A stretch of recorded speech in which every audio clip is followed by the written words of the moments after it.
une Harley-Davidson rugissait de défi, crachant une fumée noire dans le ciel brûlant de Géorgie avant de s'éteindre dans une dernière toux sans vie sur cette portion solitaire aux abords d'Atlanta. Julian Blackwood, PDG de l'une des plus grandes entreprises de construction du pays, frappa violemment le pneu arrière de sa botte cirée, la frustration lui tordant les traits. À 42 ans, il était habitué à résoudre n'importe quel problème avec un simple appel téléphonique, mais ici, sous le soleil impitoyable et hors de portée de tout signal cellulaire, son empire de 50 millions de dollars ne signifiait rien. « Votre moto est en panne, monsieur ?»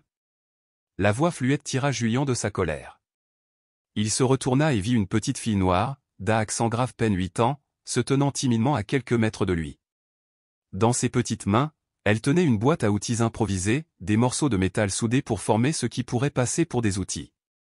Ses vêtements étaient sales, ses boucles formaient des boucles emmêlées. Pourtant, ses yeux sombres brillaient d'intelligence, contrastant fortement avec son apparence dépenaillée. Oui, admit-il en cherchant une maison ou une grange. Il ne vit que des terrains vagues et des bâtiments abandonnés au loin. Vous habitez dans le coin. Elle hocha la tête, désignant un groupe de cabanes en bois qu'il avait négligé. Là-bas. Puis-je y jeter un œil, demanda-t-elle. Je m'y connais un peu en la matière. Julian faillit rire à l'idée d'un enfant des rues bricolant une Harley à 40 000 $. Mais quelque chose dans son regard fixe arrêta sa moquerie. Comment t'appelles-tu? Maya. Sans peur, elle s'agenouilla près du carburateur. Le problème est là, il est bouché. Ses petits doigts parcoururent les composants avec la précision d'un chirurgien. Comment le sais-tu? Demanda-t-il, sincèrement intrigué. Ma mère me l'a appris avant de mourir, dit doucement Maya. Elle disait qu'une femme doit apprendre à prendre soin d'elle-même. Tandis qu'elle démontait soigneusement une partie du moteur, Julian retint son souffle. À son poignet fin brillait un bracelet en argent, gravé de 3 minuscules fleurs identiques à celui qu'il avait offert à Carmen Williams 15 ans plus tôt, le jour où leur rupture explosive lui avait brisé le cœur. Maya, où as-tu eu ce bracelet? Murmura-t-il. La jeune fille baissa les yeux, comme si elle le voyait pour la première fois. Ma mère me l'a donné, répondit-elle. Elle disait qu'il venait d'un homme riche qu'il aimait, mais qui ne voulait pas d'une petite amie noire. Sa poitrine se serra au Carmen Williams. La femme qu'il avait aimée passionnément, avant de l'abandonner lorsque le poids des préjugés familiaux était devenu insupportable. Leur dernier adieu avait été baigné de ses larmes, de son appel à ne pas se laisser détruire par la race. Il avait choisi la sécurité plutôt que l'amour. Ta mère, comment s'appelait-elle? Carmen Williams. Mais elle est morte il y a 2 ans, d'une pneumonie. Maya reprit son travail, inconsciente de la tempête qui grondait dans le cœur de Julian. Après sa mort, Monsieur Davison m'a amené ici. Il a dit qu'il prendrait soin de moi, mais je travaille pour lui tous les jours en échange de nourriture. Culpabilité et rage se mêlèrent en Julian. Son ancien amour avait péri dans la pauvreté tandis qu'il bâtissait sa fortune, et maintenant leur fille était asservie par un opportuniste. « Quel genre de travail faites-vous pour Monsieur Davison ?» demanda-t-il en s'efforçant de garder son calme. Maya marqua une pause, le regard las, malgré son âge. « Des choses que les enfants ne devraient pas faire, monsieur. Mais si je ne le fais pas, il dit qu'il me renverra. » Dans ses yeux, Julian lut la même tristesse qu'il avait observée dans les derniers jours de Carmen. Une décision se cristallisa dans son esprit ou une décision qui allait changer leur vie. Il regarda Maya se redresser, le moteur ronronnant à nouveau doucement. « C'est fait, monsieur Blackwood. Votre moto roule parfaitement. » Le rugissement d'un camion interrompit l'instant. Le visage de Maya se crispa. « Où diable étais-tu? » Thomas Davison, la cinquantaine, corpulent, le regard froid et cruel, s'approcha d'elle. Il frappa Maya derrière la tête. « Tu n'as pas été embauché pour aider les étrangers, gamin. Retourne travailler. » Le pouls de Julian battait fort, mais il s'efforçait de garder son sang-froid. « Elle m'a beaucoup aidé. Je peux la payer. » Davison ricana. 15 $ pour le travail du gamin. Il tendit sa main sale. « Non, » répondit Julian en sortant un billet de 100 $ tout neuf. Son travail vaut bien plus. L'avidité brilla dans les yeux de Davison tandis qu'il s'emparait de l'argent, sans rien offrir à Maya. D'une rude poussée, il la força à monter dans le camion. Les souvenirs de Julian revinrent en mémoire, les larmes de Carmen, son amour, sa lâcheté. Il suivit le camion jusqu'à un motel délabré de caravanes aménagées. À travers la vitre embuée d'un restaurant voisin, il observa Maya porter des seaux, changer les draps, frotter les sols, tandis que Davison se prélassait sous un auvent en lambeaux, aboyant des ordres et sirotant de la bière. « Quel genre d'entreprise est-ce » demanda Julian à voix basse au propriétaire du restaurant. L'homme se pencha. Davison loue des chambres pour des rencontres éclairs. Cette fille fait tout le travail elle-même. Personne ne le contrarie, il a la police dans sa poche. Julian serra les dents. Il sortit son téléphone et passa les appels qu'il aurait dû passer il y a des années. En 20 minutes, il démasqua le réseau d'exploitation d'enfants de Davison, sa fille n'était pas la première. Il appela Marcus Williams, le détective privé de son entreprise. « J'ai besoin d'un dossier complet sur Thomas Davison à Atlanta pour demain matin. Et assurez-vous de bien comprendre pourquoi je parle de ma fille. » À la tombée de la nuit, Julian regarda Maya se traîner jusqu'à sa caravane. À travers la fine paroi, il entendit la voix de Davison, « Demain, tu nettoieras la caravane numéro 7. Le client l'exige. » Un rire sinistre résonna. La décision de Julian était sans appel. Cette fois, il ne fuirait pas les préjugés et ne trahirait pas ceux qu'il aimait. Il briserait l'empire qu'il avait bâti pour sauver la fille qu'il avait abandonnée et exigerait justice, quel qu'en soit le prix. « Monsieur Davison, je suis encore trop jeune pour ça, » disait toujours Madame Carman. « Sa mère est morte, mon garçon, et tant que tu seras sous mon toit, tu feras ce que je te dis, ou je pourrai toujours t'envoyer dans des endroits où les enfants comme toi sont très appréciés. » Julian serra les poings. Davison n'exploitait pas seulement Maya comme domestique, il préparait une enfant de 8 ans à quelque chose de bien pire. À cet instant, son téléphone vibra, un message de Marcus, information préliminaire. Davison a des antécédents d'exploitation d'enfants dans 2 États, il a déménagé en Géorgie pour échapper à une enquête fédérale. Plus de détails demain matin.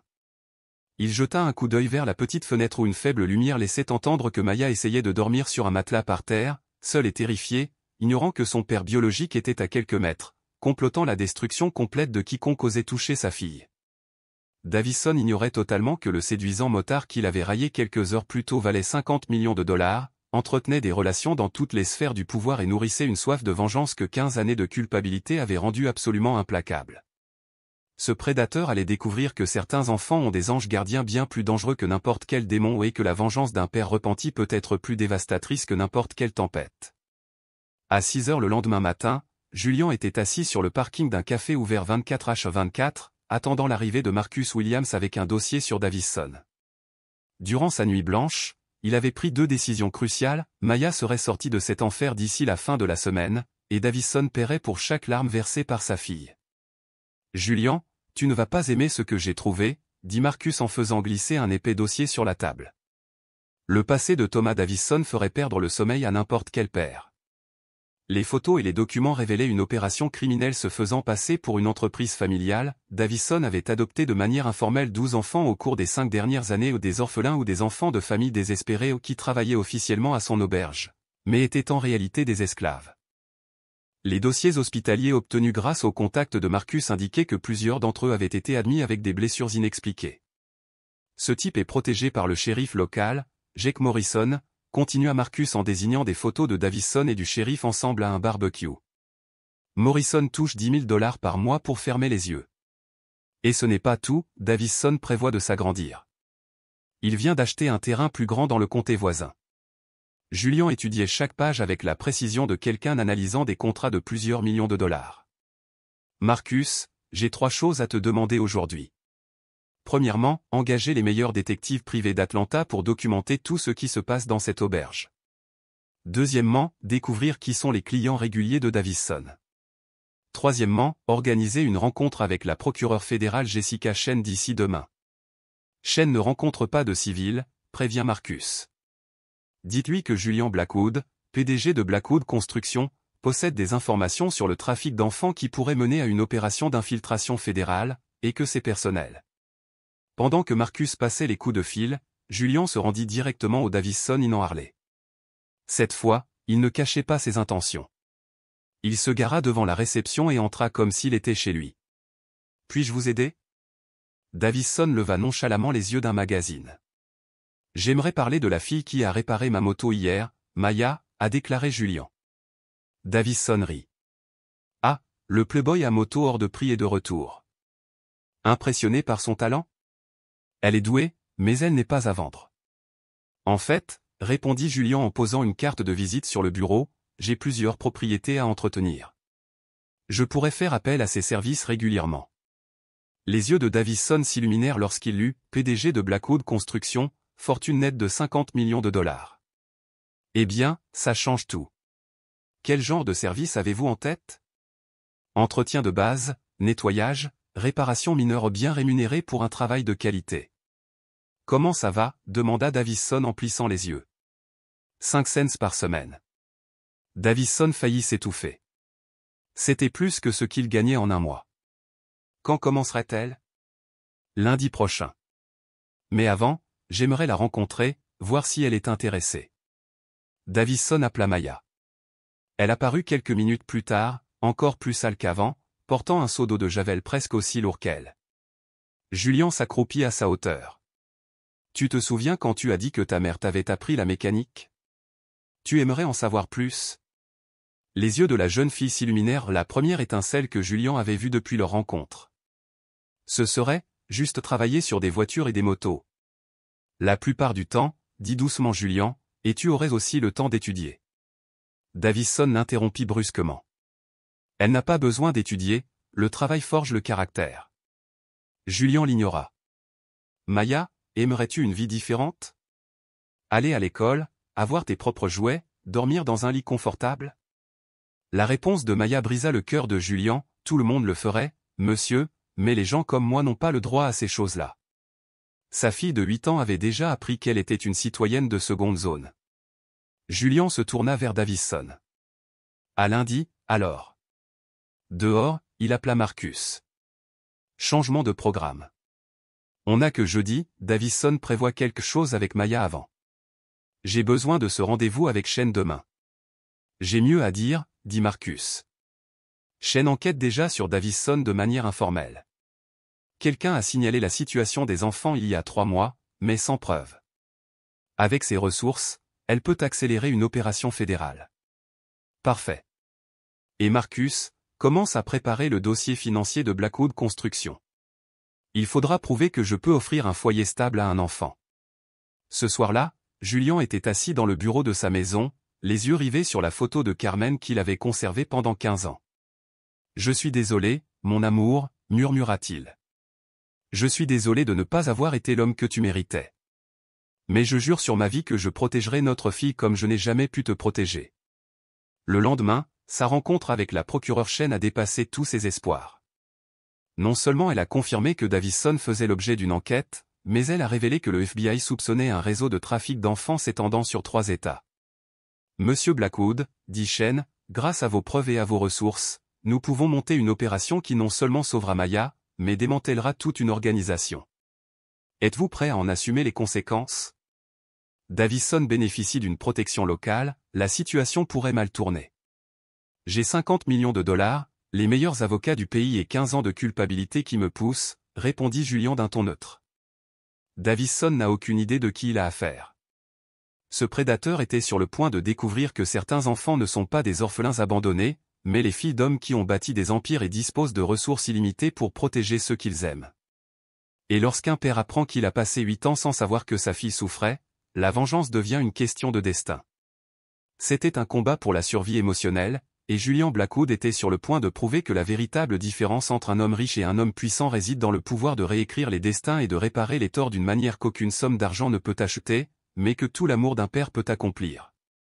Le lundi matin suivant, à 6h47 précise, Thomas Davison fut réveillé par le grondement des hélicoptères au-dessus de sa propriété. 20 agents fédéraux se déployèrent autour du Davison Inn, munis de mandats de perquisition et de saisie, chacun signé par la procureure Jessica Chin. Thomas Davison, vous êtes en état d'arrestation pour trafic d'enfants, exploitation de mineurs et organisation criminelle, déclara l'agent Martinez en menottant Davison avant même qu'il ait pu remettre son pyjama. Désorienté, Davison cria qu'il se souciait de ses enfants, il n'avait nulle part où aller. Puis il vit Julien Blackwood descendre d'un véhicule officiel en costume sur mesure, flanqué de la procureure Chin en personne. Le visage de Davison se vida de ses couleurs. « Vous, murmura-t-il, la terreur et l'incrédulité secouant sa voix, qui êtes-vous ? La réponse calme de Julien le frappa plus fort que n'importe quel autre coup. « Je suis Julien Blackwood, PDG de Blackwood Construction, et Maya est ma fille. » À cet instant, Marcus Williams sortit d'un autre véhicule, les mains pleines de dossiers. « Monsieur Davison, dit-il, voici les photos que nous avons prises de votre entreprise ces 2 dernières semaines, conversation enregistrée, virement bancaire du shérif Morrison, déclaration d'une douzaine d'anciens employés et dossiers médicaux de chaque enfant ayant séjourné ici. » Le shérif Morrison, accouru au secours de Davison, fut immédiatement interpellé. Jake Morrison, annonça un autre agent, « Vous êtes en état d'arrestation pour avoir accepté plus de 120 000 $ de pots de vin au cours des 2 dernières années. » À l'intérieur de l'auberge, tandis que les agents fouillaient chaque recoin, Julien se glissa dans la petite pièce du fond où Maya se recroquevillait, serrant contre elle le seau de nettoyage qu'elle était obligée de porter chaque matin. Des larmes coulaient silencieusement sur ses joues. Julien s'agenouilla devant elle. « Tu te souviens de moi » demanda-t-il doucement. « Je suis l'homme à moto. »« Ils vont t'emmener » ?»« Non, » promit-il en écartant une mèche de cheveux de son visage en larmes. « Tu n'auras plus jamais à nettoyer des pièces sales ni à porter de l'ourceau. Tu n'auras plus jamais peur de personne. » Il brandit une photo délavée. « Voici ta mère et moi, il y a 15 ans. On s'aimait beaucoup, mais j'ai commis une terrible erreur. J'ai cru quelqu'un quand il a dit que notre amour était mal parce que nos couleurs de peau étaient différentes. » Les doigts de Maya tremblaient sur la photo. Julien prit une profonde inspiration. « Je suis ton père, Maya. J'ai passé 8 ans à ignorer ton existence, mais maintenant que je t'ai trouvé, je jure que nous ne nous séparerons plus jamais. » Dehors, Davison était furieux lorsqu'on l'a poussé dans un véhicule fédéral. « C'est de la persécution. Il me piège avec de l'argent. Je me suis occupé de ses enfants. » Le procureur Chin s'est approché avec une tablette. « Monsieur Davison, pourriez-vous nous expliquer ces messages que nous avons trouvés sur votre téléphone ? Nouvelle marchandise prête à être livrée jeudi, supplément pour les clients mineurs. » Davison se précipita vers l'appareil, mais les menottes le maintenaient fermement. Chin poursuivit, et ce virement de 50 000 $ d'un pédophile notoire de Miami, plus une douzaine de témoignages anonymes de voisins faisant état de cris résonnant dans vos chambres la nuit. Petit à petit, la faible défense de Davison s'effondra. Les journalistes discrètement alertés par Julien filmaient déjà à l'extérieur, veillant à ce que chaque instant de l'arrestation soit retransmis aux informations locales. En sortant de l'auberge, Julien portait Maya dans ses bras. Pour la première fois depuis leur retrouvaille, ses lèvres s'étirèrent en un sourire sincère. « Agent, avez-vous d'autres preuves » demanda-t-il. « Monsieur Blackwood, votre déclaration et vos documents étaient cruciaux » répondit Martinez. Davison risque maintenant 23 chefs d'accusation fédéraux et au moins 40 ans de prison sans possibilité de libération conditionnelle. Le shérif Morrison, déchu de son insigne et de sa carrière, cracha avec fureur, « Vous vous êtes trompé d'homme, il possède la moitié d'Atlanta. » Maya leva vers Julien de grands yeux confiants. Davison, réalisant enfin la gravité de son erreur, supplia, « Je ne savais pas qui elle était. Si j'avais su. » Julien l'interrompit froidement. « Tu ne devrais traiter aucun enfant de cette façon, point final. Mais puisque tu as fait ça au mien, ta punition sera encore plus sévère. » Le procureur Chin a ajouté, « Nous avons également gelé tous les biens de Davison. L'auberge sera vendue aux enchères pour financer un fonds d'aide aux victimes de la traite des enfants. » Julien s'est avancé. « Procureur, j'ai l'intention d'acheter la propriété aux enchères. Je la transformerai en refuge et en école professionnelle pour orphelins. Nous l'appellerons le Centre Carmen Williams, en l'honneur de la mère de Maya. » Alors que Davison et Morrison étaient emmenés pour commencer leur peine, Julien a installé Maya sur sa Harley. Cette fois, elle est montée à bord non pas comme une enfant effrayée fuyant l'exploitation, mais comme une fille en sécurité dans l'amour de son père, preuve que lorsque des ressources illimitées rencontrent le dévouement d'un père, aucun prédateur ne peut se dresser sur son chemin. 2 ans plus tard, l'ancien Davison Inn était devenu le Carmen Williams Shelter, un campus accueillant avec des dortoirs lumineux, des salles de classe et un atelier de mécanique ultramoderne, une référence en Géorgie. Âgée de 10 ans, Maya arpentait les couloirs vêtue d'une combinaison bleue à son nom, une boîte à outils à la main. Plus jeune assistante instructrice du programme, elle a réuni 6 enfants autour d'un moteur et leur a dit, un moteur ne démarre pas comme par magie. Il faut comprendre chaque pièce, respecter chaque connexion, comme tout le monde. Chacun a son rôle. Julien observait depuis la fenêtre de son bureau, la fierté illuminant son visage tandis que sa fille, autrefois traumatisée, s'épanouissait. Un appel arriva avec les dernières nouvelles concernant Davison, il avait été battu par d'autres détenus, avait demandé l'isolement, tandis que Morrison avait perdu son logement et sa carrière, travaillant désormais de nuit comme agent de sécurité. Julian n'éprouvait ni triomphe ni pitié, Davison avait choisi son propre destin. « Papa ?» La voix de Maya à la porte le ramena à lui. Elle sourit. « J'ai pensé à maman, Carmen. Je sais qu'elle serait fière de ce que nous avons construit ici. Nous avons transformé ma souffrance en quelque chose qui donne de l'espoir aux autres. » Julian la serra dans ses bras, imaginant la fierté de Carmen pour la jeune femme forte et compatissante qu'était devenue Maya. Cet après-midi-là, lors de la remise des diplômes de la première promotion de jeunes mécaniciens du centre, Julian est monté sur scène devant 20 familles ayant adopté un enfant grâce au programme. Il a commencé ainsi, un homme a découvert un jour que son plus grand trésor résidait dans son échec le plus profond. Il a appris que la véritable vengeance ne consiste pas à détruire ceux qui nous font du mal, mais à créer quelque chose de si beau qu'il transforme la douleur en but. Au premier rang, Maya essuya des larmes de joie, fière du père qu'elle avait choisi. Davison avait tenté de briser l'esprit d'un enfant innocent, mais avait au contraire forgé le lien qui avait transformé un lieu de souffrance en symbole d'espoir. Il pensait exploiter un orphelin, il avait défié un père dont l'amour infini façonne les destins. La véritable victoire ne résidait pas dans l'emprisonnement de Davison. C'était la transformation de Maya en une jeune femme brillante, inspirant des dizaines d'enfants à croire que chaque fin peut être un nouveau départ et que l'amour d'un père peut déplacer des montagnes, transformant des histoires de souffrance en récits de triomphe. Si cette histoire de seconde chance et d'amour paternel vous a ému, abonnez-vous pour plus d'histoires prouvant que même dans les moments les plus sombres, une âme déterminée peut être un phare pour des centaines d'autres.